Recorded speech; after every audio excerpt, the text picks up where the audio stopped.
फैसल अपने बेटों के साथ डांस करते हुए शादी की तस्वीर और वीडियोस मुकम्मल शेयर करेंगे। सबा फैसल तो 20 साला लड़की बन गई। डांस की मुकम्मल वीडियो शेयर करेंगे। आखिर किसकी है शादी? सबा फैसल इस कदर क्यों खुश हैं? क्या बेटी की दोबारा शादी कर डाली?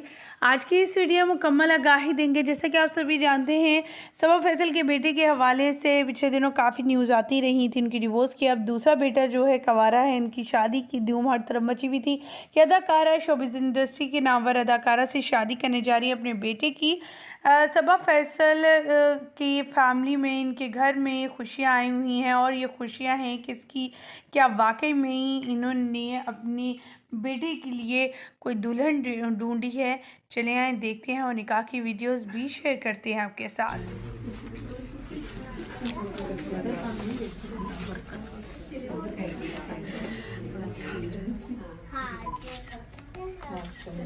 घर में खुशियाँ आई हैं। इन्होंने दूसरे बेटे के लिए जो है वो बहू ढूंढ ली है। लेकिन आपको यहाँ बताते सबा फैसल के फैमिली में उनकी बहन की बेटी है जिसकी वीडियो आपके साथ शेयर करें। मेहंदी पर डांस करते हुए सबा फैसल किस कदर हसीन और खूबसूरत लग रही हैं। चले आए देखते हैं मुकम्मल वीडियो।